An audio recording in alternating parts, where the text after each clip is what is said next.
وہ جو barrel of gun سے بات کر رہا ہے یا وہ جو آپ سے کہہ رہا ہے کہ مجھے روٹی چاہیے, نوکری چاہیے, پانی چاہیے, ملازمت چاہیے.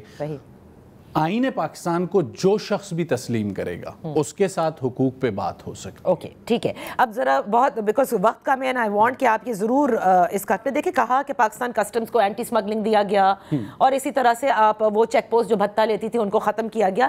سوال لوگوں کا سوشل میڈیا پر بھی ہے کہ سمگلنگ کا سارا سامان جو ہے وہ بڑے آرام سے پہنچ جاتا ہے ہر صوبے میں اور اویلیبل ہے, آپ کو بھی پتہ ہے بلوچستان میں, کراچی میں, سندھ تک آ جاتا ہے, لیکن بیچارے مزدور جو ہے وہ سیفلی نہیں پہنچ سکتے پنجاب تک. اچھا, یہ کتنی عجیب بات ہے. مزدور نہیں پہنچ سکتے. ابھی آپ نے اپنے ابتدائیے میں ایک گفتگو کی کہ قوال سے لے کے عام مسافر تک محفوظ نہیں ہے. جن لوگوں کو سانحہ جعفر ایکسپریس جب ہوا, جن لوگوں کو کڈنیپ کیا گیا, کیا وہ ایک ٹرین میں سفر کرنے والے عام پیسنجر نہیں تھے؟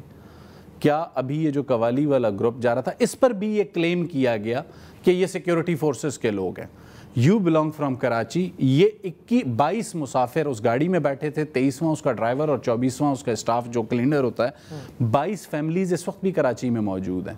وہ ایک قوالی کا گروپ ہے, وہ ایک فنکشن کے لیے جا رہے تھے جن کا security forces, district administration, government سے نہ تو کوئی رابطہ تھا نہ کوئی لینا دینا. لیکن آج بھی وہی نیریٹو ہے کہ جی یہ سیکیورٹی فورسز کے لوگ تھے جنہیں ہم نے ٹارگٹ کیا.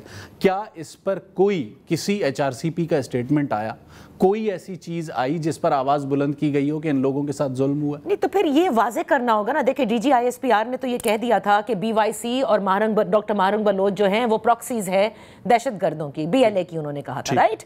تو اس کے بعد ابھی آپ نے کہا کہ یہ کنفیوژن رہی دہائیوں میں کہ یہ ہمارے بچے, ان کو کچھ نہ کہا جائے. کہا گیا پولیٹیکل حکومتوں نے کہا. ہاں آپ نے کہا, لیکن اب تو یہ طے ہو گیا نا کہ یہ پراکسیز ہے. ظاہر ہے DG ISPR اگر کہہ رہے ہیں تو ان کے پاس ثبوت موجود ہے. تو پھر سوال یہ ہے کہ BYC کو پھر کلعدم کیوں نہیں کرتے؟ دیکھیں, کلعدم قرار دینے کے لیے لازمی سی بات ہے کچھ اسٹیجز سے گورنمنٹ کو گزرنا ہے, اور جب وہ اس اسٹیجز سے گزرے گی وہ انیشیٹو لے گی.